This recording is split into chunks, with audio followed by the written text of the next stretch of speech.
ابو عبیدہ رضی اللہ عنہ سے روایت، انہوں نے فرمایا رسول اللہ صلی اللہ علیہ وسلم نے ارشاد فرمایا یقیناً بنی اسرائیل میں نقص جب واقع ہوا، یعنی بنی اسرائیل میں کوتاہی جب ہوئی، اس کے بعد سے ان میں بگاڑ پیدا ہونا شروع ہو گیا۔ آدمی اپنے بھائی کو، کوئی بھی آدمی اپنے بھائی کو گناہ کرتے ہوئے دیکھتا تو وہ اس کو روکتا تھا، منع کرتا، پر جب دوسرا دن آتا تو وہ جو برائی دیکھا تھا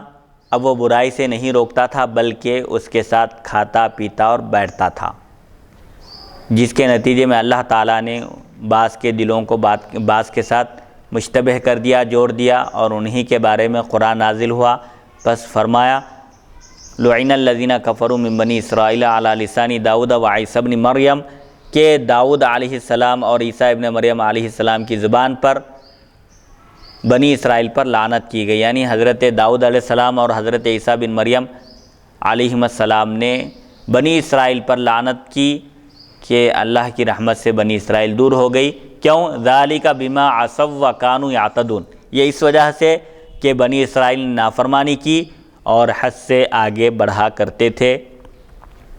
ان کو ہفتے کے دن شکار کرنے سے منع کیا گیا، اس کے باوجود وہ لوگ ہفتے کے دن شکار کیے اور اللہ کی نافرمانی کے مرتکب ہو گئے۔ ان آیتوں کی تلاوت کی، کانوا لا یتناہون عن منکر فعلوہ لبئس ما کانوا یفعلون، وہ اس برائی سے نہیں روکتے تھے، خود بھی نہیں روکتے تھے جس کو انہوں نے کیا، اور یہ جو کچھ یہ کر رہے ہیں یہ کیا ہی برا کام ہے۔ یعنی جب کسی کو برائی کرتے ہوئے دیکھتے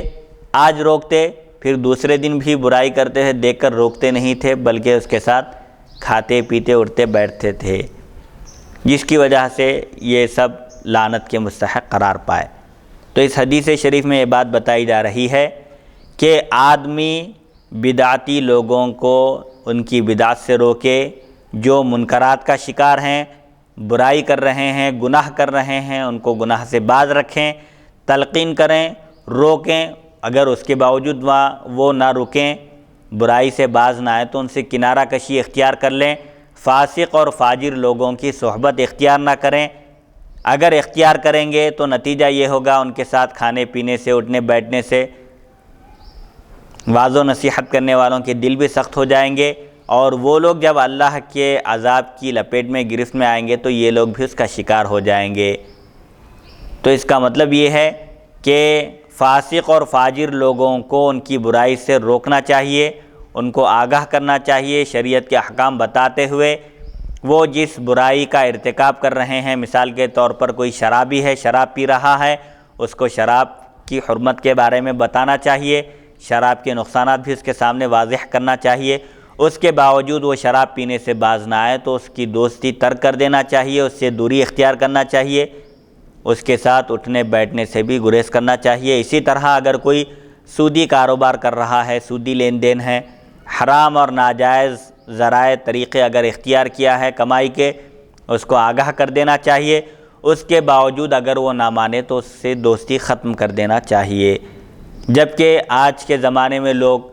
برائی سے روکتے ہیں، پہلے تو روکتے ہی نہیں، اگر روکتے ہیں اس کے باوجود وہ باز نہ آئے تو اس کے ساتھ برابر میل جول قائم رکھتے ہیں، تعلقات برقرار رکھتے ہیں، بلکہ اس کی دعوتوں میں شرکت کرتے ہیں، آتے جاتے ہیں، اٹھنا بیٹھنا ہوتا ہے، جس کی وجہ سے یہ سب خرابیاں اور بگاڑ اور مفاسد پیدا ہوتے ہیں۔ اسی لیے برے لوگوں کی ہم نشینی اختیار کرنے سے تنہا رہنا بہتر ہے، کیونکہ برے لوگوں کی ہم نشینی اختیار کریں گے تو ان کے اثرات ہم پر مرتب ہوں گے۔ اسی لیے صالحین کی صحبت اختیار کرنا چاہیے، اللہ کے جو نیک متقی پرہیزگار بندے ہیں ان کی صحبت میں بیٹھنا چاہیے، کیونکہ ان کی صحبت بھی فائدے سے خالی نہیں ہے۔ ایسے لوگ ہوتے ہیں یہ کہ اللہ ان کی وجہ سے گناہ گاروں کی مغفرت فرما دیتا ہے۔ تو بنی اسرائیل پر جو عتاب نازل ہوا اور وہ لوگ لعنت کے مستحق قرار پائے، اس کی وجہ یہ تھی کہ بنی اسرائیل لوگوں کو برائی سے روکتے تھے، لیکن وہ اگر برائی سے باز نہ آئیں تو دوسرے دن روکنے کے بجائے خود ان کے ساتھ بیٹھ کر کھاتے پیتے اٹھتے بیٹھتے تھے، جس کی وجہ سے وہ لعنت کے مستحق قرار پائے۔ تو اس میں یہ بات بتائی جا رہی ہے کہ برائی سے روکنا چاہیے، برائی سے روکنے کے باوجود اگر کوئی برائی سے باز نہ آئے تو اس سے دوستی ختم کر دینا چاہیے، کنارہ کشی اختیار کر لینا چاہیے تاکہ اس کے برے اثرات ہم پر مرتب ہونے نہ پائیں۔ یہ آیت کی تلاوت کرتے حضور صلی اللہ علیہ وسلم یہاں تک پہنچے وَلَوْ كَانُوا يُؤْمِنُونَ بِاللَّهِ وَالنَّبِيِّ، اور اگر وہ اللہ اور نبی پر اور اس پر جو ان کی طرف نازل کیا گیا ایمان رکھتے تو وہ دوسروں کو دوست سرپرست نہ بناتے، لیکن ان میں سے اکثر لوگ حد سے آگے نکل چکے ہیں، شریعت کے حدود کو پار کر چکے ہیں، پامال کر چکے ہیں۔ بہرحال یہ جو لوگ بنی اسرائیل جو لعنت کے مستحق قرار پائے نافرمانی کی وجہ سے اور حد سے آگے بڑھنے کی وجہ سے، اور برائی سے روک کر اگر برائی کرنے والا برائی سے باز نہ آئے، نہ رکے، تو اسے کنارہ کشی علیحدگی اختیار کرنے کے بجائے انہوں نے اس کے ساتھ کھانا پینا اٹھنا بیٹھنا شروع کر دیا، جس کی وجہ سے وہ اللہ کی رحمت سے دور ہو گئے۔ قال وکان رسول اللہ صلی اللہ علیہ وسلم متکئا فجلس وقال لا حتى تأخذوا على يدي الظالم فتأطروه على الحق اطرا۔ راوی نے کہا رسول اللہ صلی اللہ علیہ وسلم ٹیکا لگا کر تشریف فرما تھے، ٹیکا لگائے ہوئے تھے آپ، بس آپ بیٹھ گئے، ٹیکا چھوڑ دیے اور سیدھے بیٹھ کر آپ نے فرمایا نہیں۔ تو اس سے اہمیت معلوم ہوتی ہے، جس بات کی طرف اشارہ کیا جا رہا ہے وہ بڑی اہم چیز ہے کہ آپ نے اس کے لیے ٹیکا چھوڑ دیا اور پوری توجہ کے ساتھ صحابہ کو خطاب کر کے فرمایا کہ نہیں، یہاں تک کہ تم ظالم کے ہاتھ کو پکڑ لو اور اس کو حق بات ماننے پر مجبور کر دو، اس وقت تک تم فوز و فلاح کامیابی حاصل نہیں کر سکتے جب تک کہ تم ظالم کو اس کے ظلم سے روک دو۔ مظلوم کی بھی مدد کرو، ظالم کی بھی مدد کرو، ظالم کے ہاتھ کو پکڑ لو اور اس کو حق بات ماننے پر مجبور کرو، اس کے سامنے حقائق بیان کرو، ظلم کی مذمت کرو اور بتاؤ کہ مظلوم کی بد دعا اور اللہ کے درمیان کوئی حجاب نہیں ہوتا، مظلوم اگر بد دعا کرے تو وہ فوراً قبول ہوتی ہے، اللہ تعالیٰ کا وعدہ ہے، اللہ تعالیٰ فرماتا ہے مظلوم سے کہ میں ضرور بضرور تیری مدد کروں گا۔ اللہ کے پاس دیر ہے اندھیر نہیں، اس کے پاس انصاف ہے۔ آدمی کو جلدی نہیں کرنا چاہیے، مصیبتیں آتی ہیں، یہ دنیا خود دارالابتلاء ہے، آزمائش کی جگہ ہے، یہاں پر مومن کی آزمائش ہوتی ہے۔ سونا کیسی اہم اور قیمتی چیز ہوتی ہے، اس کو بھی آگ میں تپایا جاتا ہے، پکایا جاتا ہے، اس وجہ سے نہیں کہ وہ خراب چیز ہے، بلکہ اس کو نکھارنے کے لیے اور اس کے سنہرے پن کو اور واضح کرنے کے لیے اس کو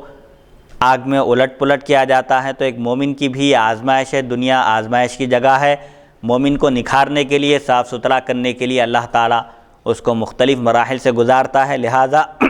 جلد بازی نہیں کرنا چاہیے۔ مصیبت آتی ہے، تکلیف آتی ہے، آفتوں کا سامنا ہوتا ہے، ایک مومن